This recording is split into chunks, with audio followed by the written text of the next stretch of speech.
siempre debemos dar cumplimiento, estricto cumplimiento a la normatividad que tiene fuerza de ley de cada país.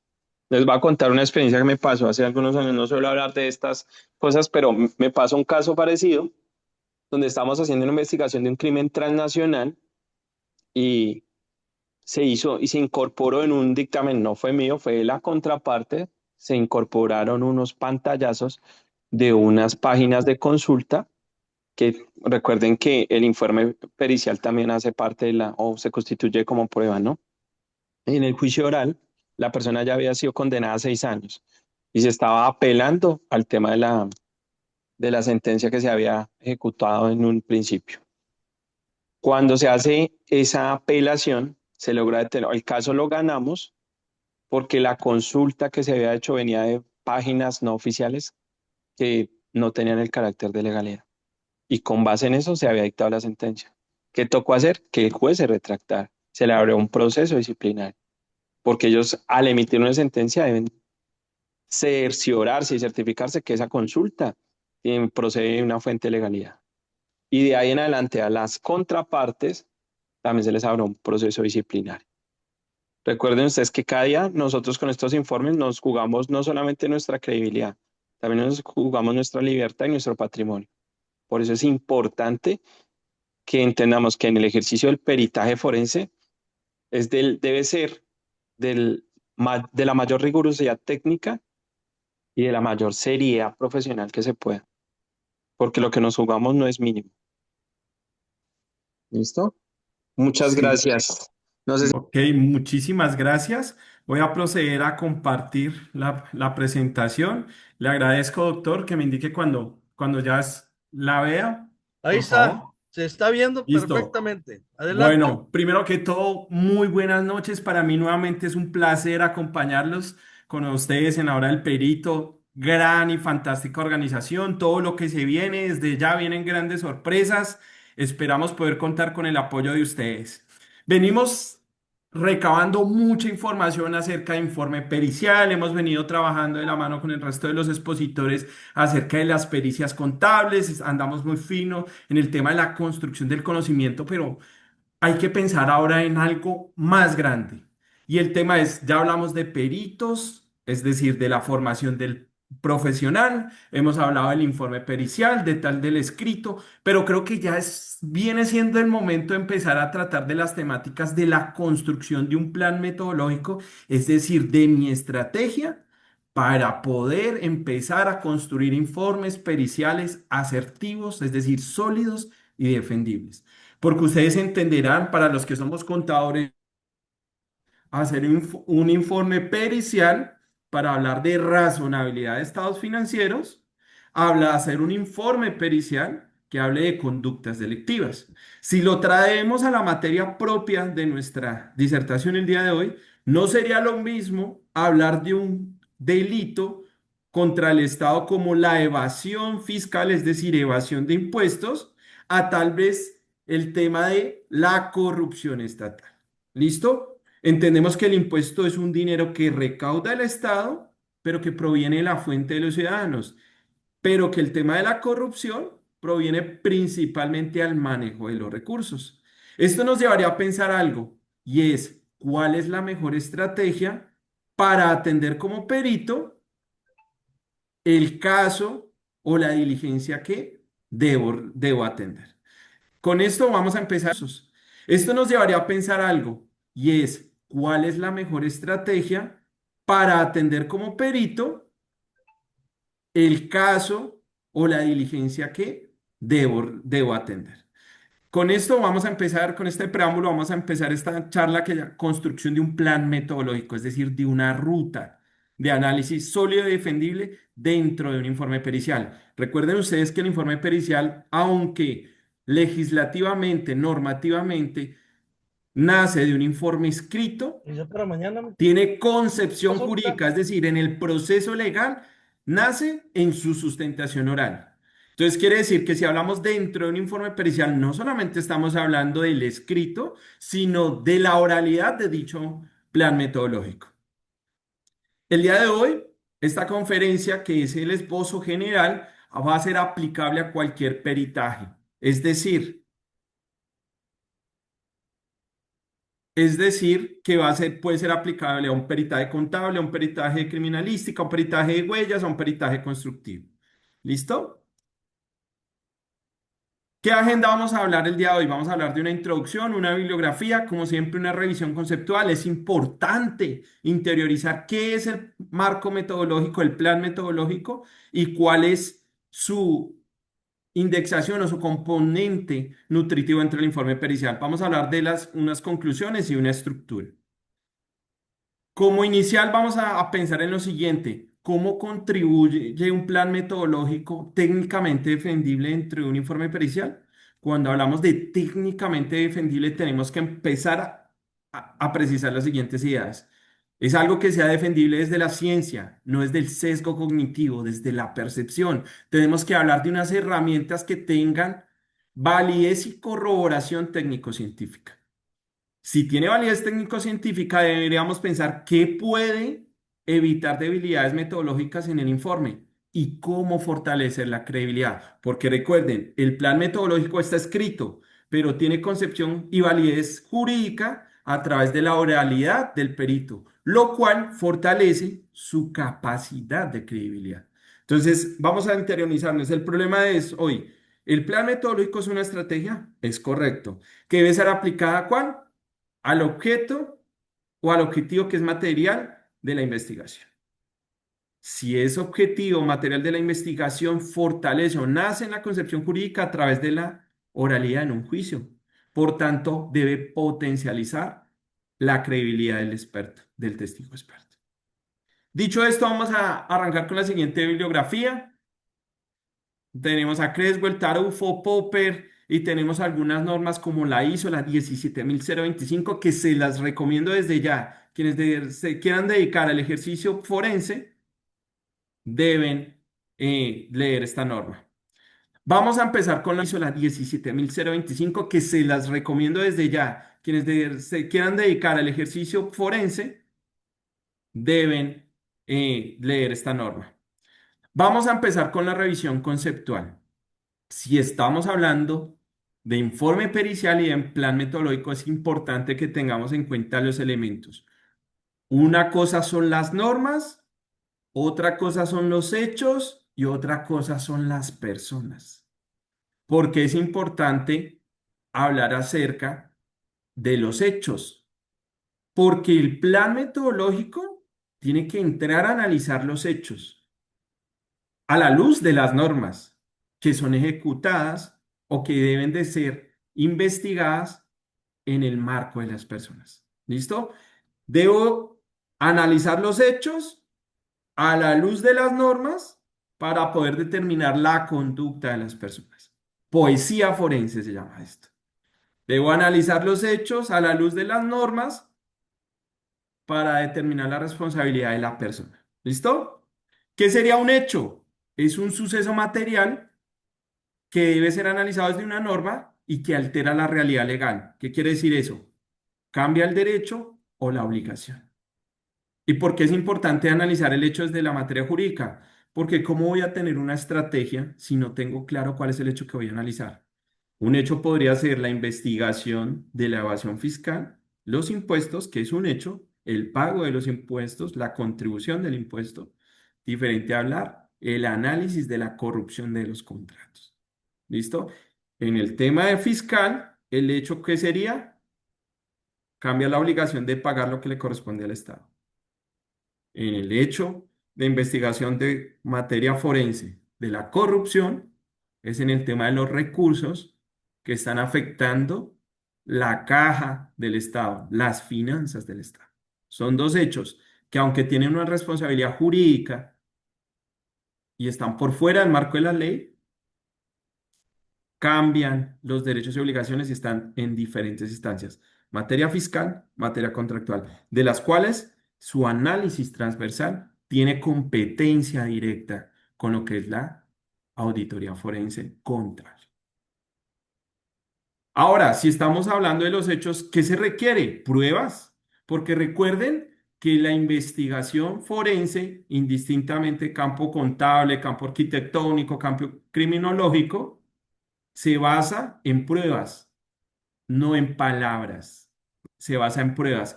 Todo responsabilidad, todo o toda marco legal que se pueda determinar desde la capacidad jurídica o de un hecho jurídico relevante tiene que estar probado, no debe estar afirmado.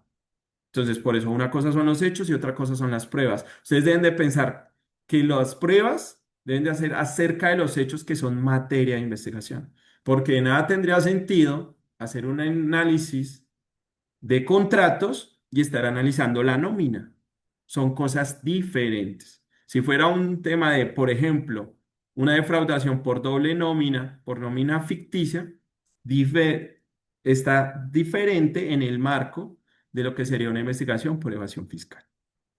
Entonces, siguiendo con la poesía forense, las pruebas deben versar sobre los hechos investigados y los hechos son la materia prima del plan o la ruta técnica que vamos a diseñar para poder establecer un informe pericial sólido de lo que sería una investigación por evasión fiscal.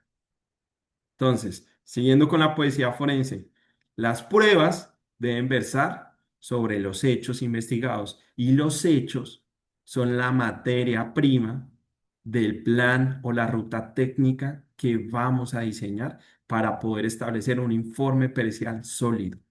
¿Listo? ¿Qué determina esa prueba? ¿Qué hechos son veraces, son correctos, son ciertos o cuáles son falsos?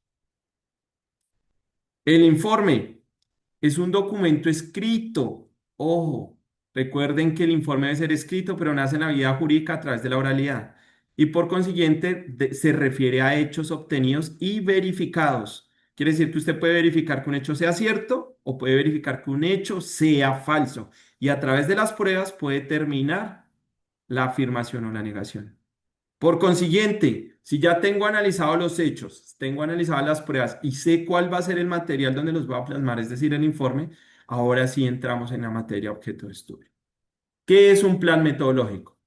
Un plan metodológico es una ruta técnica que basa o que surge del análisis pericial que debe permitir replicabilidad y corroboración. Ojo, son dos conceptos diferentes. Parece que se referían a la misma definición, pero no lo son. Ser replicable quiere decir que puede volver a aplicarse o volver a ejecutarse en la forma como fue estructurado. Que sea corroborado quiere decir que sus resultados, luego de varias veces hacer el ejercicio de ejecución, me lleva a los mismos resultados.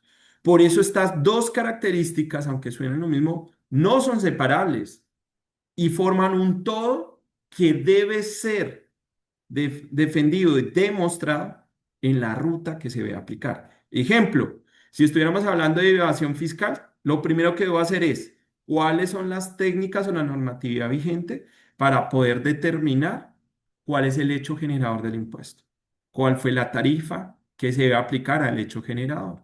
De nada tendría sentido ponernos a hablar la liquidación de una nómina, la liquidación de un contrato, si estamos hablando en temas de impuestos. ¿Listo? Corroboración, si yo aplico el porcentaje, diga usted, el impuesto de la renta, que dependiendo de cada país cambia la jurisdicción, para este ejemplo, digamos que sea el 10%, si yo tengo el hecho generador, que son 1000, si aplico el 10%, siempre va a dar 100. 1000 por el 10% da 100. Eso sería un hecho que se podría replicar, claro, la fórmula matemática se puede volver a aplicar. Independientemente la ejecute 5, 10, 15, n cantidad de veces, siempre va a dar 100. Por consiguiente, el ejercicio puede ser replicable en todas sus fases, sí, demostrable y puede ser corroborado, claro que sí, siempre me va a dar el mismo resultado. Ahora, ¿qué sería lo importante? Ya dependes de la experticia técnica para determinar cuál sea la ruta técnica. Hasta independientemente la ejecute 5, 10, 15, n cantidad de veces, siempre va a dar 100. Por consiguiente, el ejercicio puede ser replicable en todas sus fases, sí, demostrable y puede ser corroborado, claro que sí, siempre me va a dar el mismo resultado. Ahora, ¿qué sería lo importante? Ya dependes de la experticia técnica para determinar cuál sea la ruta técnica. Estamos hablando sobre impuestos que son sobre la renta, ok, graba las utilidades. si fueran impuestos como el IVA, que son impuestos sobre ventas que se deben ejecutar o que se deben grabar, se aplica sobre eso. Entonces, la ruta técnica es, ¿cuál es el problema que tengo en este momento? ¿Es un problema de impuestos? Me voy por estudios técnicos que sean aplicables en materia fiscal. Es un tema de poder establecer corrupción, me voy por técnicas o rutas o métodos de estudio que puedan determinar la contratación en debida forma atendiendo los principios de cada país. Dicho esto, entonces, ok, ya sé que debo formular una ruta técnica, pero ahora sería la pregunta es, ¿qué principios debería salvaguardar la ruta técnica? Porque una cosa es conocerla y otra cosa es ejecutarla. Cuando yo debo realizar o ejecutar el plan metodológico, debo tener en cuenta las siguientes 5 características o principios fundamentales. Número 1, objetividad. ¿Qué quiere decir esto? Si el ejercicio debe ser replicable y corroborable, se debe materializar que el resultado no dependa del sujeto, sino dependa de la connotación técnico-científica, es decir, que tenga validez en la comunidad académica o de conocimiento. Número 2, neutralidad, que independientemente de sus resultados, usted no busca favorecer a ninguna de las partes, parte de la defensa, parte de la fiscalía, sino que su resultado, independientemente que genere la sentencia que genere, usted a través de su resultado lo que demuestra es el objetivo para el cual está haciendo la investigación. Determinar su evasión fiscal, independientemente si su resultado fue 1.000, 100.000, 1.000.000, su resultado fue 1.000 o 100 o 1.000.000 y fue coherente. No le está importando al perito si está afectando o no a las partes. Debe ser trazable. ¿Qué quiere decir eso? Desde el momento que se origina la transacción económica hasta el momento de su liquidación y cierre o finiquito, puede ser estudiada, evaluada y corroborada independientemente sea analizada en su conjunto o en su segmento. Esto es muy importante. Siempre hablamos de la trazabilidad como el estudio hacia atrás. Eso es lo que tenemos como inmersamente entendido en el tema de la trazabilidad. Pero la traza lo que quiere es decir dónde nace y dónde termina. Pero no quiere decir que tenga que analizarse desde su origen, sino que en su todo, en su segmento, puede terminar desde el punto donde nace hasta el punto donde termina su fase. Ejemplo, si el impuesto solamente quiero hablar de los pagos oportunos, que puede ser una base o segmentada, solamente tendría que mirar cuál es la fecha límite de presentación y cuándo fue su fecha de pago. No estoy hablando de la liquidación. Si estoy hablando de un hecho de poder responder oportunamente un requerimiento, una atención oficial de Estado por información, ¿cuándo era mi fecha límite de respuesta? Cuando presenté la respuesta. ¿Listo? Esa es solamente una parte. Ah, que quiero hacer un informe pericial sobre la correcta aplicación de la normativa fiscal. Ok. ¿Cuándo nace la información? ¿Cuándo nace el requerimiento de información o la ley? Durante ese periodo, ¿qué transacciones se generaron y cómo se terminó el finiquito de la liquidación del impuesto? ¿Listo? Ese es un todo. ¿Listo? Por eso es importante conocer el objeto, el límite, la delimitación de qué es lo que estoy estudiando, cuál es mi material, mi objetivo. La confiabilidad. Siempre nos hemos referido al tema de la información forense como la fiabilidad del perito, la fiabilidad del estudio. Quiere decir que para que algo sea confiable debe ser corroborable y debe carecer absolutamente de cualquier elemento subjetivo. Es decir, que la confiabilidad está dada porque tiene validez técnico-científica. Ojo, validez técnico-científica, trazabilidad, análisis, dónde nace, dónde termina. Neutralidad, independencia, en su conclusión, objetividad, siempre debe tener coherencia con el objeto de estudio. Y por último, reproducible y debe carecer absolutamente de cualquier elemento subjetivo. Es decir, que la confiabilidad está dada porque tiene validez técnico-científica. Ojo, validez técnico-científica, trazabilidad, análisis, dónde nace, dónde termina. Neutralidad, independencia, en su conclusión, objetividad, siempre debe tener coherencia con el objeto de estudio. Y por último, reproducibilidad. ¿Qué quiere decir? Que si usted tiene una ruta técnica para poder hacer análisis fiscal, independientemente que sea el perito que la trace, sea el perito Lucio, el perito Esteban, el perito Mariano, la perito Edith, siempre su resultado va a ser el mismo, porque hacer una técnica con validez científica, su resultado no depende de quién lo aplica, es externo al sujeto. Su validez siempre dependerá de la construcción epistemológica de la teoría. Ahora, si ya hablamos de los principios, o sea, quiere decir que mi ruta siempre, la que escoja, debe tener estas características, valdría la pena entonces estudiar cuáles son los elementos de ese plan. ¿Listo? Una cosa son las características que debe tener la técnica, ahora los elementos, las fases, los ingredientes que debería tener. Número uno, el objeto. Si entre su pericia usted está haciendo análisis de impuestos, ¿cuál es su objeto? Los impuestos. Si usted está haciendo un análisis financiero que tiene una responsabilidad jurídica, tema contractual, su materia de investigación son los contratos. Si usted está haciendo un análisis forense del tema de nóminas ficticias, su objeto de investigación son las nóminas.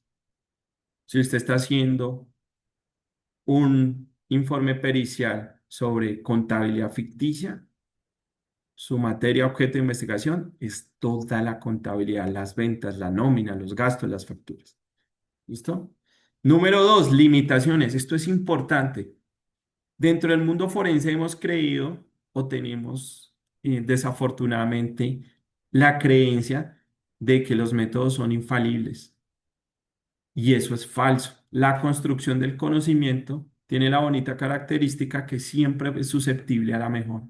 Siempre se puede hacer mejor un procedimiento, a pesar de que las matemáticas son ciencias exactas, dependen de la validez o la fiabilidad de los elementos. 1000 por 100 siempre da, 1000 por 10, perdón, siempre dará 100. Pero hay que mirar si la transacción económica efectivamente valía 1000, si su precio de mercado era 1000, si la factura costaba 1000. ¿Cuál es la limitación? Hay que tener en cuenta cuál puede ser el margen de error. Dependía de una tasa representativa del mercado. Sus valores son flexibles en la línea del tiempo. Tienen una conducta constante. Se pueden conseguir los documentos de fuentes fiables, porque desafortunadamente a veces por el ánimo de hacer más o de darle mayor credibilidad, muchas veces terminamos infringiendo normas. ¿Cuál podría ser? Obtener las informaciones de fuentes que son o que tienen naturaleza ilegal. ¿Listo? La validación, que independientemente de la persona que lo realice, aplicando la metodología, pueda ser corroborada. Es decir, en el ejercicio matemático poder determinar el impuesto llegue al mismo resultado. Esa es la validación. El alcance, esto es muy importante. Por ejemplo, si pensamos en las leyes tributarias, la conducta impositiva de cada país fluctúan en lo largo del tiempo. Puede que un impuesto hoy sea una tasa del 30, mañana del 35, o que un elemento no tenga un valor de impuesto el día de hoy, pero mañana sí. Hay que definir ese alcance en la línea de temporalidad y en la línea de la coherencia. Es decir, que el elemento que está analizado, la metodología aplicada, es la mejor, la más conveniente, la más coherente para analizar ese elemento. Y las fuentes, esto es muy el tiempo. Puede que un impuesto hoy sea una tasa del 30, mañana del 35, o que un elemento no tenga un valor de impuesto el día de hoy, pero mañana sí. Hay que definir ese alcance en la línea de temporalidad y en la línea de la coherencia. Es decir, que el elemento que está analizado, la metodología aplicada, es la mejor, la más conveniente, la más coherente para analizar ese elemento. Y las fuentes, esto es muy importante, porque por lo general siempre, o más bien, estamos cayendo en el error como peritos forenses de dar por sentado los hechos con una sola fuente de información. Y es un grave error que se está ejecutando entre los últimos informes periciales. Es importante que ustedes tengan en su hipótesis una hipótesis inicial y una hipótesis alternativa. Vamos a pensar en lo siguiente. El informe pericial versa sobre los delitos, es decir, sobre las conductas que pueden tener un reproche jurídico. ¿Quiénes cometen los delitos? ¿Las personas o las empresas? La responsabilidad penal corresponde a las personas. ¿Qué quiere decir eso? Que para poder determinar quién cometió el delito, no solamente podría basarme en el testimonio de una sola persona. Tendría que validarme en un testimonio de una persona y tal vez en unas facturas o tal vez en unos soportes contables, tal vez en una información comparativa que sea financiera. ¿Listo? Tendría que mirar, usted puede cumplir con el marco de las normas NIF, pero eso no quiere decir que su contabilidad se aleje de las conductas delictivas. Aplicar un marco legal que le pueda dar razonabilidad, que tiene una fuente científica, no quiere decir que esté lejos de la aplicación de las o de conductas irregulares que vayan en contravía de la ley. Entonces, la fuente puede ser las NIF, pero esa no le da aún la credibilidad que usted necesita para determinar si existe una conducta con responsabilidad jurídica. Eso es importante que lo tengamos en cuenta. Ahí puede estar segmentado el alcance. Las NIF, tema financiero, la norma con responsabilidad jurídica, el código penal o lo que para su país se encuentre en vigencia.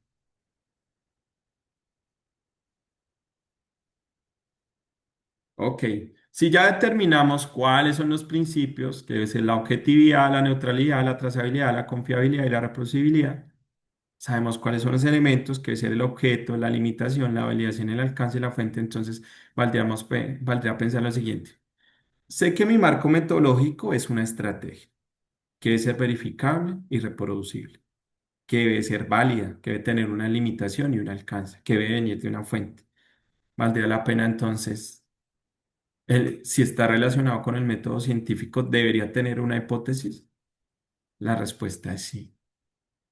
Pero me debería quedar con la hipótesis, es decir, con mi idea antes de ejecutar o realizar el informe pericial. La respuesta es no. Todos los informes periciales se realizan con el ánimo de validar la hipótesis, pero esa hipótesis debe ser verificable. Cuando es verificable, debe tenerse una hipótesis alterna, porque si no, usted estaría sesgando su análisis o su investigación. Vamos a pensar en el ejercicio de la evasión de impuestos. ¿Quién evade el impuesto? ¿La empresa? No, los entes de gobierno. Llámese interventor, llámese contador, contralor o administrador o representante legal. Ellos son los que deciden qué pagan y cuándo pagan y cómo lo pagan. ¿Listo? Si empresa, no, los entes de gobierno, llámese interventor, llámese contador, contralor o administrador o representante legal. Ellos son los que deciden qué pagan y cuándo pagan y cómo lo pagan. ¿Listo? Si podría ser mi primera hipótesis, ¿de quién es la responsabilidad? Del contador, porque es el que conoce, tiene la experticia técnica para poder determinar la correcta aplicación y pago del impuesto. Podría ser mi primera hipótesis. Pero ¿qué tal que el contador haya realizado su trabajo de manera correcta y cuando se vaya a pagar el impuesto por alguna situación, el representante legal decida adulterar el documento para pagar una menor cuantía?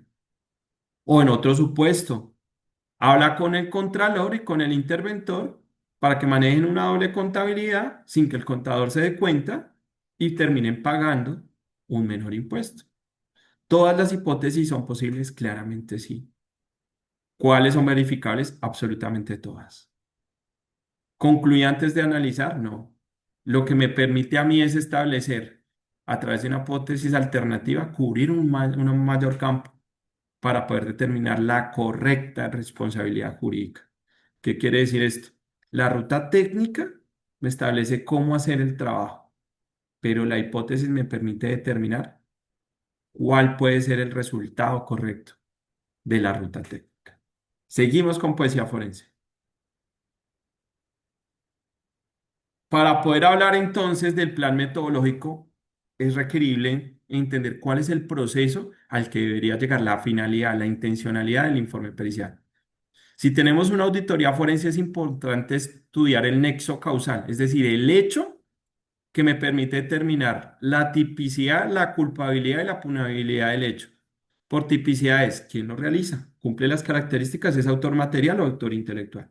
La culpabilidad, ¿lo hizo de manera dolosa o lo hizo sin dolo? La punibilidad, ¿es castigado por la ley o como le pasó al chavo, fue sin querer queriendo? Ese hecho es el nexo causal, pero se puede establecer la responsabilidad a través de la intención y el conocimiento de la norma.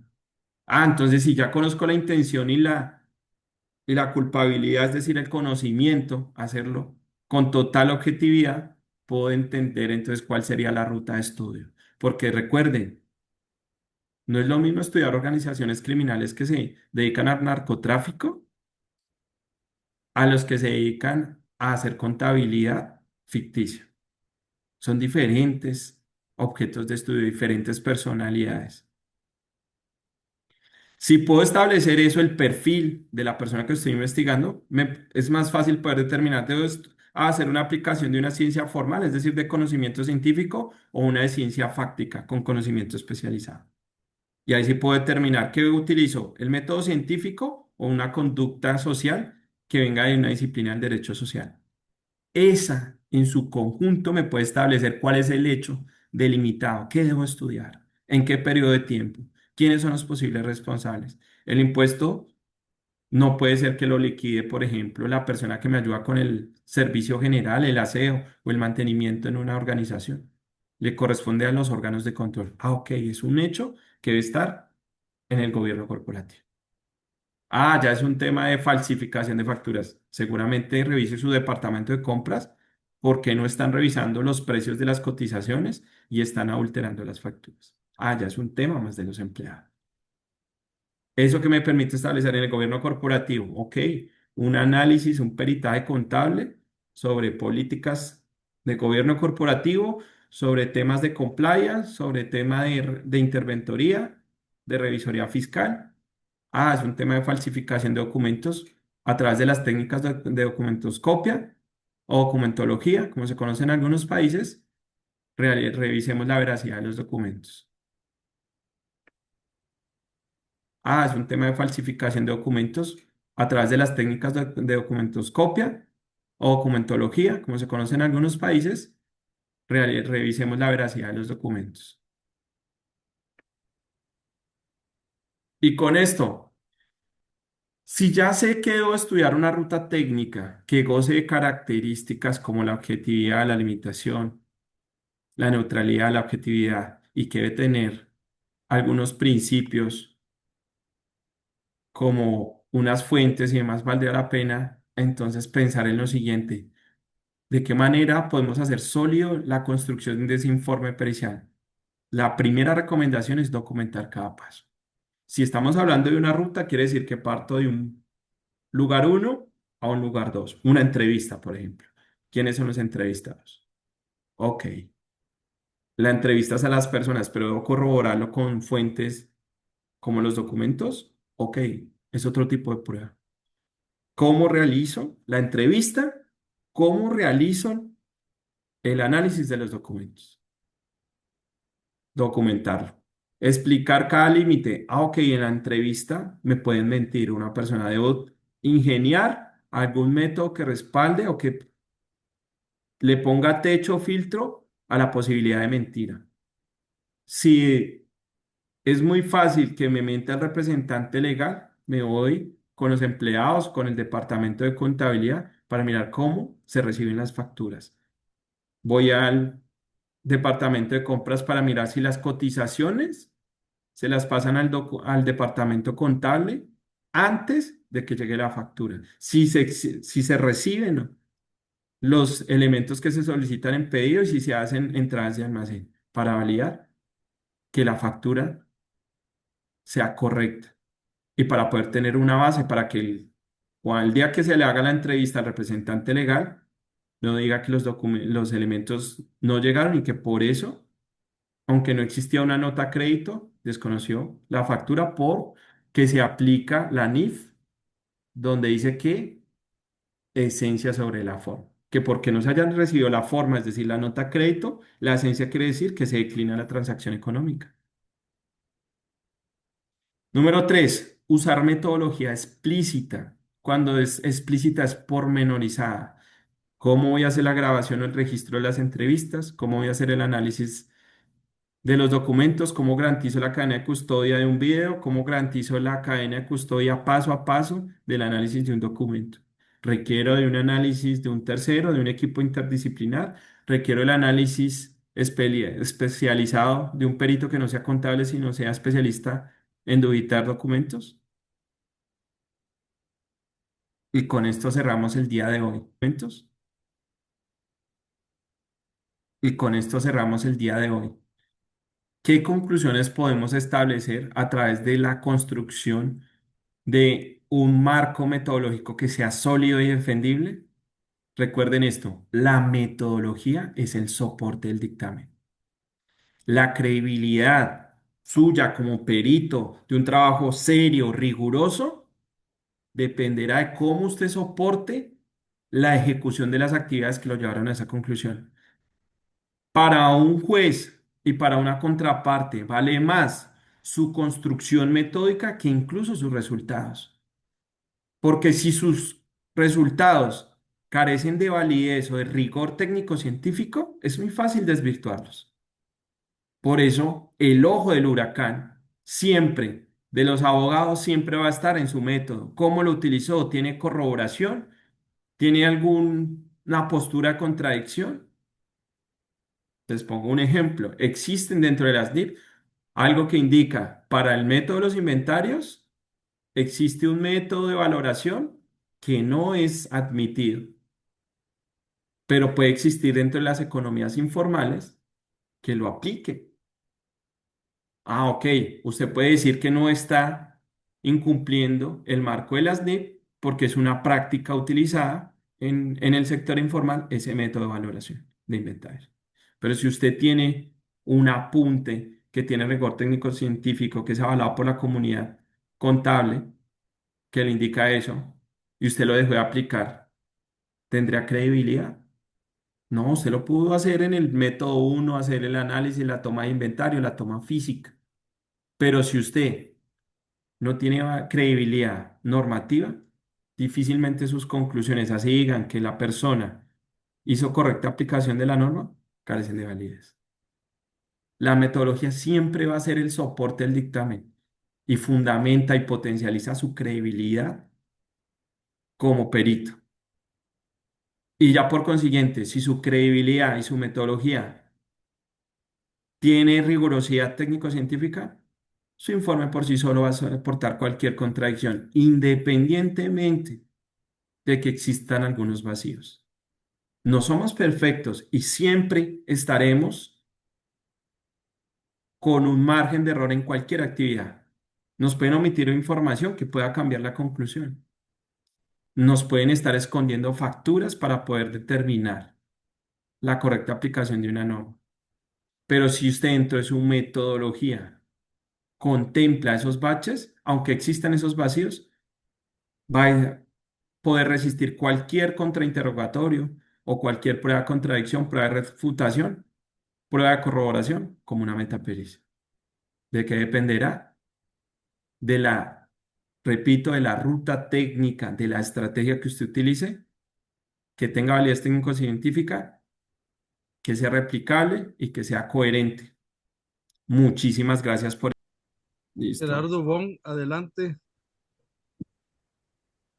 Muy buenas noches, felicitaciones por la excelente exposición.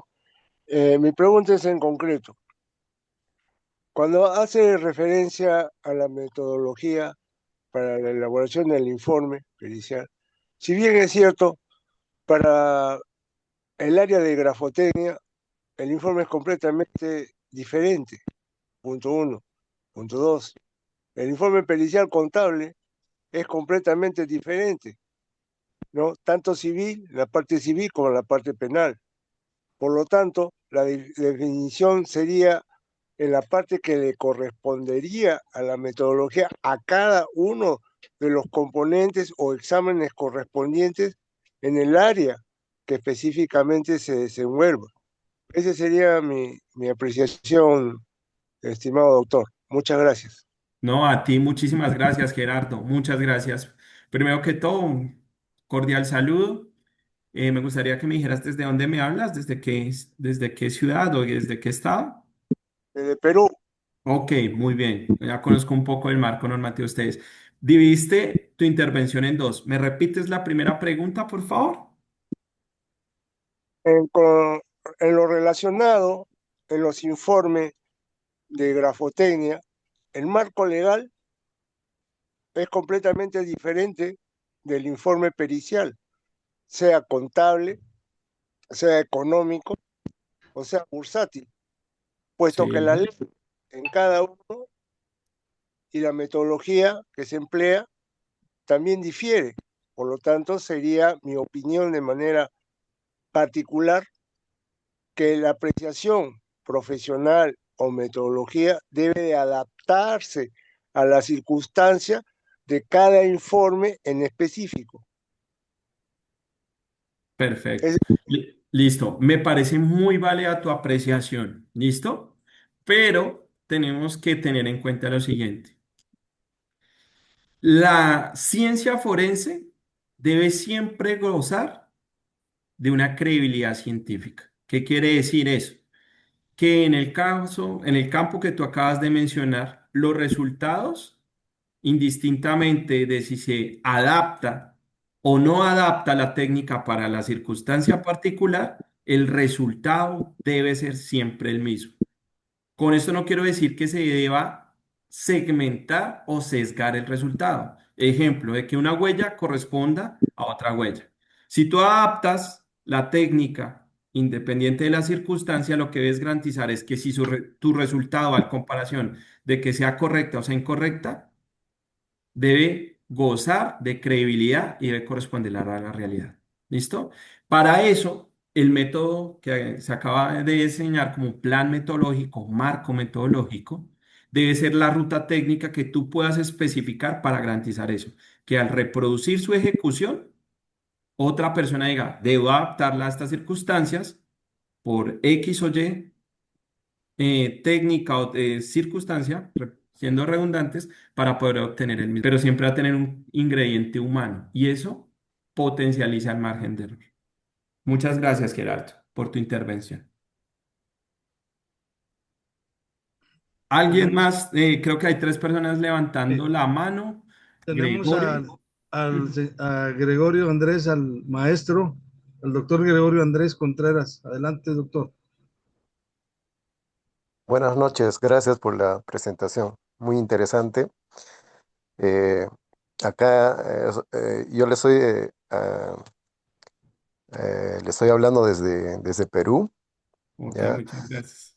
Y nuestra legislación, cuando estructuramos lo que es el informe pericial contable, habla de la metodología que nosotros empleamos en el desarrollo de este informe pericial contable. Ok, Y generalmente, o sea, el peso, ¿no?, que se le da a esta parte es muy, muy significativa, ¿ya? Sobre todo los abogados inciden bastante en preguntar acerca de la metodología que se ha establecido para el desarrollo del informe pericial. Mi pregunta es, en lo que han podido usted estudiar eh, o de la bibliografía que ha podido usted leer, eh, ¿ha podido llegar a establecer cuáles son los criterios de valoración que tiene el juez? ¿No? Así como usted está estableciendo esos principios, ¿no? Esos pasos, ya ha podido establecer, ¿no? Quizás en la investigación que usted ha realizado, ¿cuál es la postura del juez? ¿Ya? Porque lo que yo he estado revisando, por ejemplo, habla así de criterios de valoración, ¿no? Pero, por ejemplo, sobre criterios de la metodología Dauber, ujú, ¿no? Pero que como que no está relacionado esto al tema contable, ¿no?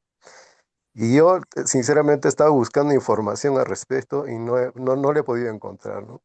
Y la No. otra parte es que me gustaría, por ejemplo, de los principios, que me pueda decir, por favor, de qué autor ha sacado esa información. Muchas gracias. Claro que sí. Bueno, son dos preguntas muy importantes. Creo que para retomar tu nombre, creo que es Gregorio, ¿verdad? Gregorio, Gregorio, ok. Bueno, listo. Vamos de atrás hacia adelante. La información que acabé de tomar, la tomé de los libros que me plasmé o proyecté más bien al inicio de la conferencia. Ahí están. Ahorita, si quieres, igual esta materia se los voy a compartir a través del doctor Esteban y el doctor que me citó el día de hoy. Número dos, de lo que acabas de mencionar del tema de Perú, hay una cosa importante. La valoración de la prueba la hace el juez. ¿Y de qué depende una valoración de una prueba? De su criterio. Por criterio entendemos que él es experto en la aplicación del marco jurídico. Él no tiene conocimiento en tema contable, en tema de huellas, dactiloscopia, en tema de documentología. Él hace su valoración a través del entendimiento de la información que le plasma el perito. Por tanto, esta información, el día de hoy era la construcción del plan metodológico, que es uno de los componentes del informe pericial, no de la valoración de la prueba. ¿Qué le puedo decir desde mi experiencia? El juez sigue siendo un ser humano que va a basar su raciocinio o su valoración con base en la información que le plasmen cada una de las partes a través de sus testigos o testigos expertos. Es decir, que él se hace su idea de su caso de acuerdo a la rendición oral que le hace cada una de las exposiciones del testigo o el perito. Eso donde, con base en, si él siente que es un perito serio, riguroso, va a tener credibilidad.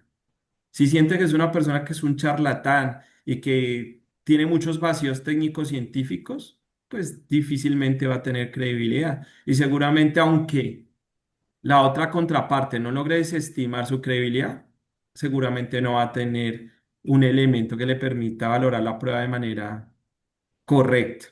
¿Listo? Seguramente él va a decir, no, no encuentro elementos que sean sustancialmente o relevantes en esta materia de investigación. Por eso existe, por ejemplo, en Estados Unidos la teoría del inocente, culpable o los que se absuelven por no culpabilidad. Es decir, no se le logró demostrar que fuera culpable, pero tampoco se logró demostrar que fuera inocente. ¿Qué le queda más fácil al juez? No logró demostrar que era inocente, pero tampoco culpable. Sale absuelto por no culpabilidad. Ese es uno de los criterios de valoración. Lo he visto y lo he vivido en cada uno de los juicios que he podido aportar. La mayor parte de los casos se desestiman por eso, porque no se pudo aplicar el marco técnico-científico y las normas. Por ejemplo, la cadena de custodia, no se guardan los procesos. ¿Eso que vulnera? La autenticidad y la integridad de la capacidad demostrativa de la prueba.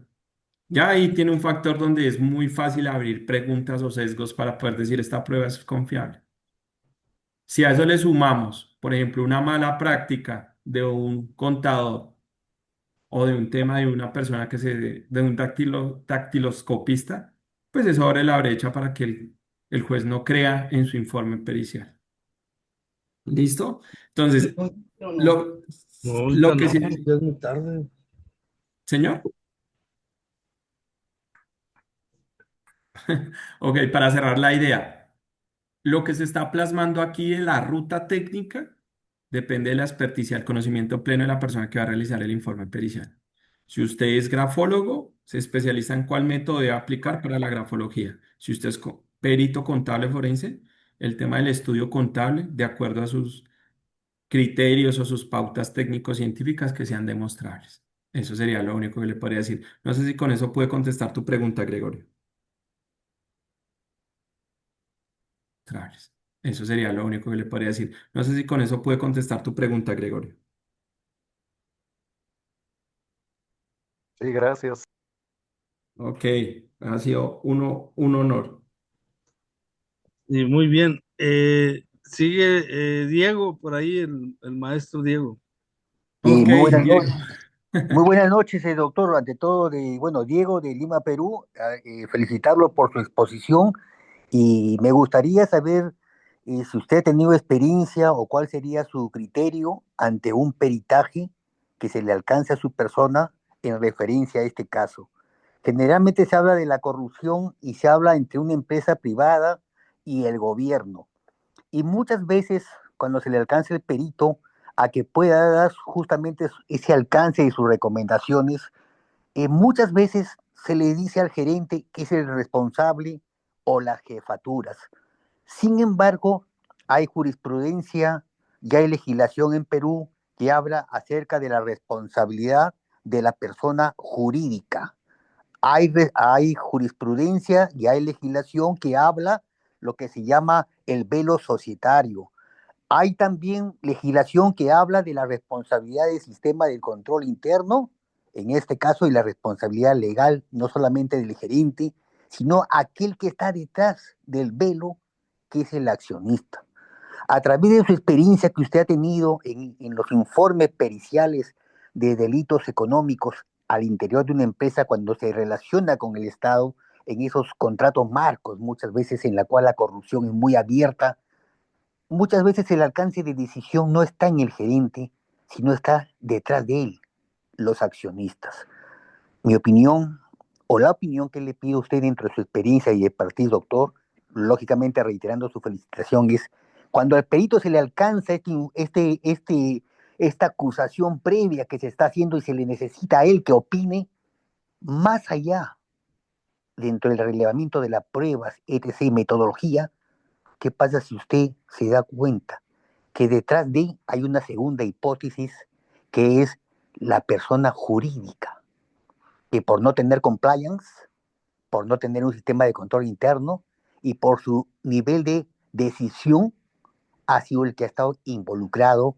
Recordemos a la ENFROP y recordemos muchos delitos internacionales de empresas jurídicas. ¿Ha tenido usted experiencia en relación a ello, doctor?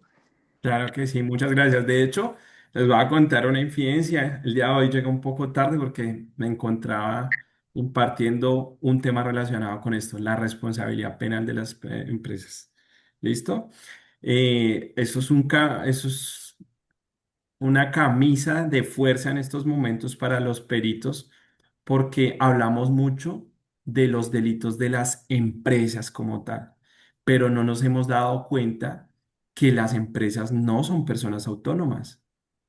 Las empresas no gozan de conocimiento ni autonomía. ¿Listo? Recuerden que la norma dice, usted tiene una responsabilidad penal cuando usted con conocimiento del hecho y con intención realiza la acción. Eso es doloso. Una persona jurídica jamás va a tener esas dos características. Es decir, una empresa no se levanta hoy con el ánimo de robar. Una empresa no se levanta ni siquiera con el ánimo del día de hoy de incumplir una presentación de un requerimiento oficial, llámese impuestos, llámese información. Es muy difícil hablar de la responsabilidad penal. Tristemente, desde mi perspectiva, hemos creado eso como una pantalla de hielo para no generar los reproches o las sanciones que le corresponde a cada persona natural. Sino nótese lo siguiente, en los contratos estatales, que es donde más se ve esta situación, las personas crean empresas offshore, empresas de papel, donde el día de hoy hacen contratos multimillonarios, caso de Brecht, por ejemplo, ¿listo? A nivel transnacional, realizan todos los delitos y el día de mañana les adjudican una sanción porque esa es la responsabilidad penal de la empresa. Ellos les queda muy fácil porque tienen el cash, hacen el pago de la sanción y mañana crean otra empresa con un diferente nombre. ¿Y qué hace esa nueva empresa? Se le adjudica una experiencia, se le adjudica una trayectoria, porque como son empresas offshore, entonces al siguiente día le queda muy fácil tener la experiencia para ir a hacer nuevamente procesos de licitación con el Estado y que se le adjudiquen nuevos contratos. Y ese es el sistema de lo que estamos viendo hoy en día. La responsabilidad penal de la empresa, ok, sí, se le pueden poner unas sanciones, pero el día que entendamos que las empresas no cometen los delitos y que una responsabilidad penal no puede enfocarse o enmarcarse solamente con que paguen una sanción económica, pues vamos a seguir viviendo lo que hoy vivimos. Y es sencillamente es crear una nueva empresa, se le adjudica experiencia y puede seguir contratando normalmente. ¿Qué pasa cuando a las personas que son las que sí cometen las conductas, sí tienen autonomía, sí tienen conocimiento de lo que están haciendo por fuera del marco de la ley? Porque una empresa no puede decir, ay, voy a hacer lavado de activos. No, no lo puede hacer. Pero una persona natural dice, ay, voy a prestar mi empresa para que le da apariencia ilegal a recursos que son ilícitos. Él sí puede decirlo. ¿Qué compete a una persona? Como perito yo le puedo decir lo siguiente, si a mí me contratan para determinar, ejemplo, me contrata el representante legal porque está siendo vinculado a un proceso de investigación y me contrata a mí para determinar si él fue culpable o no fue culpable de esos actos, yo centraré mi plan metodológico en determinar si él, a través de la conducta, fue responsable o no. Si yo me daría, en mi caso hipotético, si yo me diera cuenta de que son otras personas, a mí me contrataron para responder por esta persona, no me contrataron para determinar que fue otra persona. Yo cumplo con mi alcance. Diferente, si me contrataran para determinar cuál fue el culpable, ok. ¿Cuál fue el culpable? Es diferente a la pregunta de si el gerente fue el responsable o no. Zapatero a tus zapatos. Una cosa es una cosa y otra cosa es otra cosa. Recuerden, ustedes tienen, se los mencionaba dentro del marco. Aquí lo mencionaba. Elemento de un plan sólido, la limitación y el alcance. Si, si estamos haciendo una investigación sobre el gerente, mi alcance es sobre las actuaciones del gerente, ya para de contar. Mi limitación, yo analizo únicamente el contexto del gerente. Si me contratan para determinar quién fue la persona, ok, ya mi alcance y mi limitación es diferente. Debo analizarlos a todos, incluyendo al contrario. Esa es desde mi experiencia lo que te podría decir. Listo, dependiendo de eso, porque de eso también depende la remuneración. No es lo mismo hacer el análisis de una persona, hacer un contexto representante, contralor, eso es una estructura de investigación más grande. No sé si con eso puedes responder tu pregunta, Diego, y de antemano te Eh, agradezco. Muy buena Muchas pregunta. gracias por su alcance y su respuesta y nuevamente felicitarlo por su exposición, doctor. Entonces la diferencia de horario me jugó en contra. Entonces, mil gracias por ustedes. Siempre un servidor, lo que requieran, con todo el gusto estoy ahí al frente del cañón para ustedes.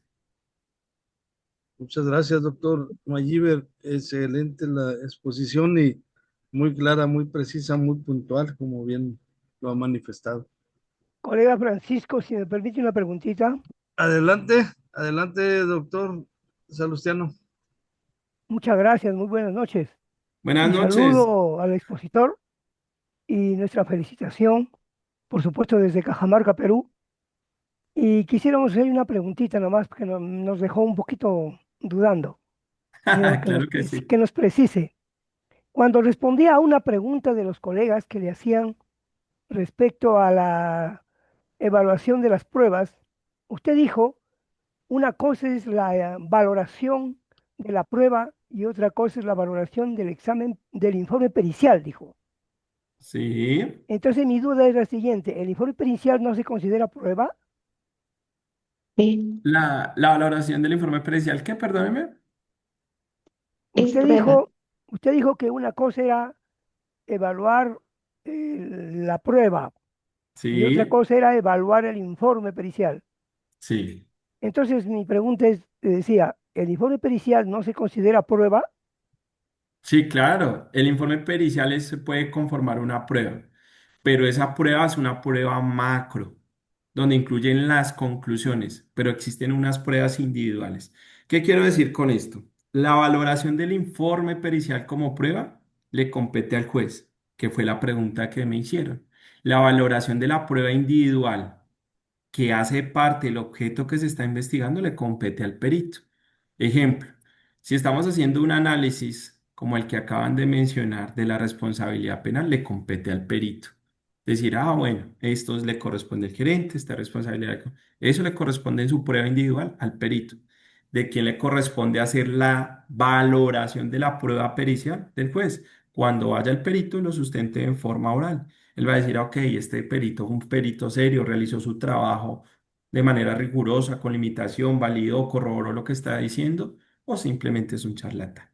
¿Listo? La valoración individual le correspondió al perito para poder emitir una conclusión. La valoración del trabajo realizado en la prueba pericial le correspondió al juez. Esa es la diferencia entre una y otra. Permítame, en la última parte. Sin embargo, ¿no cree que el perito también debe valorar su propio informe pericial para ver si cumple con lo que establece en mi país? Por ejemplo, tenemos un acuerdo plenario donde la Corte Suprema emite y indica qué aspectos debe tener en cuenta un juez para valorar el informe pericial, y el perito ya debería conocer esos aspectos para que cuando elabora su Claro. informe lo haga cumpliendo esos requisitos. Y entonces eso De- sería parte de la valoración por el propio perito de su informe pericial. ¿O estoy ok. equivocado? Bueno, ¿qué pasa en lo siguiente? Que Perú, por ejemplo, tenga un marco normativo donde diga cuáles son los componentes que debe tener, permitiría que internamente un perito haga una valoración de cumplimiento. Es decir, si existe un marco normativo, el perito dirá, ¿cumplo o no cumplo con los requisitos de ley? Claro, tendría que hacerlo. Pero acerca de la valoración de la prueba en el contexto de la investigación que se está adelantando, siempre va a ser, siempre, indiscutiblemente, competencia directa del juez. Yo puedo hacer una valoración de si cumplo o no cumplo con los requisitos técnicos para hacer una prueba que se llama informe pericial, pero la valoración que le da o la ponderación que le da el juez de credibilidad siempre va a ser competencia del juez. Por eso nosotros, y se los he resaltado en varias charlas, no hablamos de dictamen pericial. Deberíamos estar hablando, que es mi base, de percepción de informe base de opinión pericial. Yo opino, concluyo técnico científicamente, pero a quien le corresponde hacer la valoración de si existe una responsabilidad penal, eso se lo dejo al juez. Es criterio del juez de usted. ¿Listo? Porque recuerden, yo hago una opinión técnico-científica, pero si me ocultan información, esa conclusión que yo doy puede cambiar, puede modificarse. ¿Listo? No sé si el doctor Salesiano a quien le... Sí, bienvenidas todas las preguntas que tengan, con todo el gusto. Fernando, Sí, buenas noches, ¿cómo estás? pues aquí escuchando la conferencia. Este, yo tengo una pregunta en relación con el punto final que habla de que bueno, se menciona de un informe, este, pero yo considero que hay una diferencia entre lo que es un informe técnico y un dictamen técnico, ¿sí? Sí, Eh, en el caso del dictamen técnico, eh, la parte fuerte menciona usted que es la metodología, ¿sí?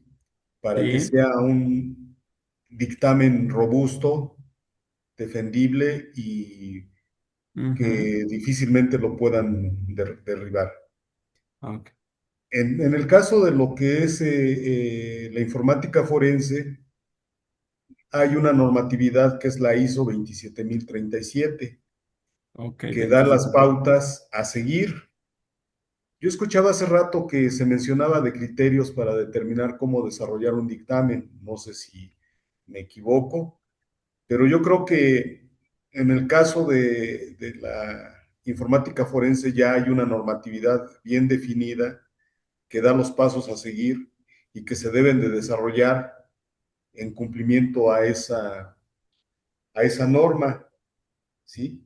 Que es primeramente partir de lo que es el objeto de análisis, el objetivo del análisis, la hipótesis y la metodología.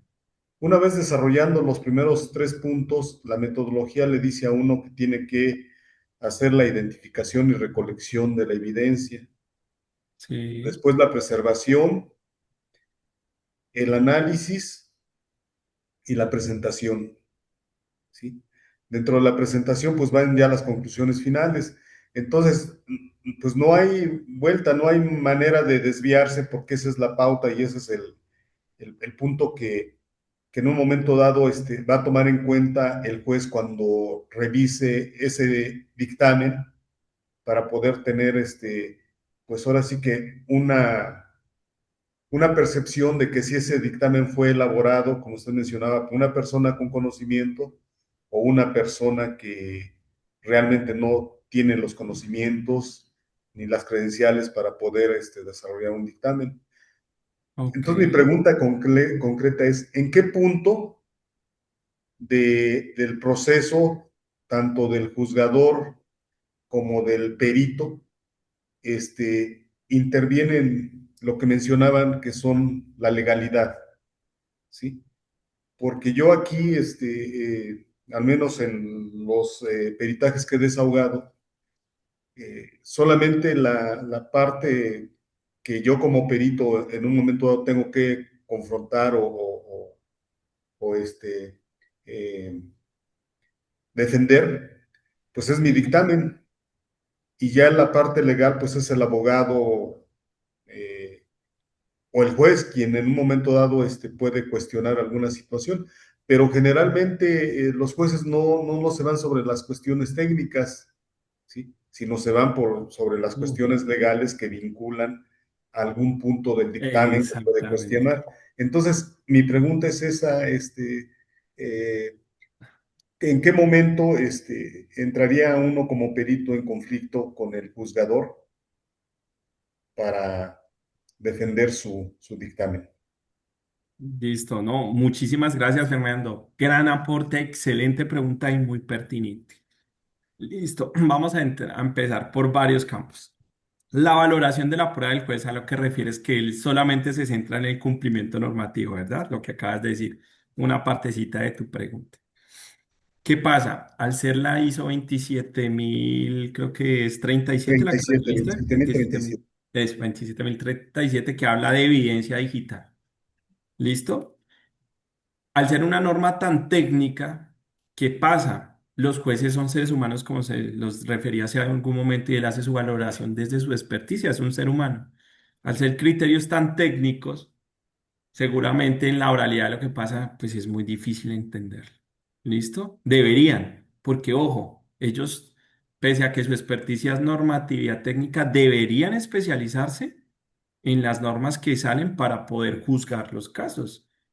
¿Sí? Des en cuenta que hoy hablamos de delitos informáticos. Deberían haber jueces especializados en dichas normas para que puedan entender cuál es el alcance, la limitación que realmente se configura como un delito informático. ¿Claros hasta ahí? Pero muchas veces encontramos en los países que un juez general hace delitos informáticos, hace delitos de hurto, hace delitos económicos. Tristemente lo vemos en los sistemas judiciales, especialmente de Latinoamérica. Por eso él se centra en entender si cumple o no cumple con el marco legal, que es lo que desafortunadamente es el alcance. ¿Qué pasa con la evidencia digital? En efecto, ellos dicen, desde el análisis de la evidencia, ojo, evidencia digital, son cuatro fases, ¿cierto? La recolección, valoración, se me olvidan las otras dos en este momento, no me acuerdo. Son cuatro fases principalmente, ¿cierto? Más bien te pediría, ¿me ayudas a recordarlas, por favor? Identificación, recolección, creo que es adquisición o valoración. Bueno, esas cuatro. ¿Qué pasa con la información de la ISO? Esa norma habla acerca del análisis de la evidencia digital, pero la ISO no se centra en los temas de las características legales. Y hemos encontrado, por ejemplo, he vivido unos casos donde incluso se hicieron consultas en bases de datos que eran ilegales. Y lo viví en un caso transnacional hace más o menos unos 2 años, donde las consultas donde se centraban las conclusiones del perito no eran de fuentes legales. Entonces, que podía hacer que la prueba se obtuviera, pero si no se obtiene de manera legal, no es válida dentro del proceso. ¿Escuchan? ¿Me escuchan? Allá, Qué pena con ustedes, ¿me Volvió, escuchan volvió. nuevamente? allá ya volvió, ya. Disculpen, problema que la señal de los datos. eh, les pido ahí una disculpa. Bueno, ok, estaba retomando la pregunta del doctor que me acaba de mencionar y nuevamente contextualizando. La ISO 27000 habla de la evidencia digital, ¿sí? ¿Cómo deben ser las características, o más bien las fases, que son cuatro, que debe gozar esa evidencia digital? Fase de identificación, recolección, adquisición, o sea, la extracción y la preservación. ¿Listo? Él indica que generalmente un juez hace su valoración de evidencia digital de acuerdo desde su experticia, que es tristemente lo que pasa el día de hoy en los casos que vemos. Al ser un componente técnico tan especializado como la evidencia digital, pues el juez no hace su valoración desde el alcance de su conocimiento. Tristemente, es algo que vimos hoy la cultura latinoamericana. Deberían existir jueces especializados en esta investigación de delitos. Por algo ya se creó el componente de delitos informáticos. ¿Listo? ¿Qué le puedo decir yo?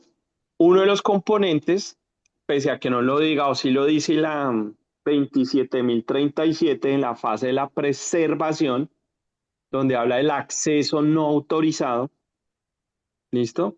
Podría ser un componente que tiene alguna relación con la fuente legal o ilegal. ¿Sí? De consulta de base de datos, por ejemplo, de evidencia digital. Es decir, obtener la evidencia de manera ilegal. Pero, como la hizo, ojo, no es una norma de carácter legal, ¿sí? Sino es un estándar de cumplimiento. Ni siquiera las ISO son de obligatorio cumplimiento, ¿no? No son normas, son orientaciones técnicas que son de libre adopción. ¿Listo? Lo que sí es de cumplimiento son las normas que se dictan en cada país y por eso existe el Código Penal y el Código de Proceso Penal o Procedimiento Penal, como se conoce en algunos países. En dichas normas que tienen fuerza de ley dentro de cada país, existe el tema de la información obtenida de manera legal, de fuente legal. Para los que nos dedicamos a este campo de la experticia, del peritaje, sabemos que esto debe dar cumplimiento, estricto cumplimiento al marco jurídico. ¿Qué quiere decir esto? Que aunque nosotros tengamos una experticia técnico-científica como la contable, la dactiloscopia, eso no nos exime del cumplimiento normativo legal de cada país. Porque recuerden ustedes que el desconocimiento de la norma no nos exime de la responsabilidad. Es decir, que si ustedes en su marco normativo que dan de cumplimiento solamente están colocando la ISO 27000, en el caso de la evidencia digital, carece de un componente y puede ser altamente criticado o cuestionado en un juicio oral. Porque la ISO no es de obligatorio cumplimiento, pero sí es de obligatorio cumplimiento los marcos legales, porque por algo hablamos de delitos informáticos, y eso no están en la ISO, están en, repito, en el Código Penal y Código de Procedimiento Penal de cada país. No, sí, me queda claro que tenemos que verificar lo que establece el código para poder ver Exactamente. si lo que estamos nosotros eh, solicitando como requerimiento a la parte que aporta o que ofrece la prueba digital cumple con la Ajá. ley, ¿sí? Eso lo tenemos que tener mucho cuidado para no violentarlo. Por ejemplo, en el caso de extracción de información de un dispositivo móvil celular, pues primero se le tiene que Consentimiento informado se dar llama. un consentimiento informado por parte del Exacto. usuario para que uno pueda acceder, porque si no tiene ese documento está incurriendo en una ilegalidad, ¿sí? Exactamente. Y ustedes saben que hoy a nivel mundial ya hablamos de ley de protección de datos o por lo menos derecho a la intimidad, ¿no? Y eso hoy en día es altamente cuestionado en cualquier actividad procesal, ¿no? Entonces usted no puede hacer un procedimiento de estos como de informática forense violando un derecho que es constitucional, universal, el derecho a la intimidad. Entonces, Sí. hay que tener conocimiento. Y me parece muy bonita tu pregunta y muy pertinente porque esto que tú estás haciendo lo vimos todos los días. Leyes que todos los días salen. Y debemos entender que en el ejercicio de la profesión forense no solamente nos dedicamos a la norma de cumplimiento técnica de nuestra experticia. Siempre, siempre, casi siempre debemos dar cumplimiento, estricto cumplimiento a la normatividad que tiene fuerza de ley de cada país. Les voy a contar una experiencia que me pasó hace algunos años. No suelo hablar de estas cosas, pero me pasó un caso parecido donde estábamos haciendo una investigación de un crimen transnacional y se hizo y se incorporó en un dictamen, no fue mío, fue de la contraparte, se incorporaron unos pantallazos de unas páginas de consulta que recuerden que el informe pericial también hace parte de la, o se constituye como prueba, ¿no? En el juicio oral, la persona ya había sido condenada a 6 años y se estaba apelando al tema de la sentencia que se había ejecutado en un principio. Cuando se hace esa apelación, se logra detener. El caso lo ganamos porque la consulta que se había hecho venía de páginas no oficiales que no tenían el carácter de legalidad. Y con base en eso se había dictado la sentencia. ¿Qué tocó hacer? Que el juez se retractara. Se le abrió un proceso disciplinario. Porque ellos, al emitir una sentencia, deben cerciorarse y certificarse que esa consulta procede de una fuente de legalidad. Y de ahí en adelante a las contrapartes también se les abrió un proceso disciplinario. Recuerden ustedes que cada día nosotros con estos informes nos jugamos no solamente nuestra credibilidad, también nos jugamos nuestra libertad y nuestro patrimonio. Por eso es importante que entendamos que en el ejercicio del peritaje forense debe ser de la mayor rigurosidad técnica y de la mayor seriedad profesional que se pueda, porque lo que nos jugamos no es mínimo. ¿Listo? Muchas Sí, gracias. No sé, y de ahí en adelante a las contrapartes también se les abre un proceso disciplinario. Recuerden ustedes que cada día nosotros con estos informes nos jugamos no solamente nuestra credibilidad, también nos jugamos nuestra libertad y nuestro patrimonio. Por eso es importante que entendamos que en el ejercicio del peritaje forense debe ser de la mayor rigurosidad técnica y de la mayor seriedad profesional que se pueda, porque lo que nos jugamos no es mínimo. ¿Listo? Muchas sí. gracias.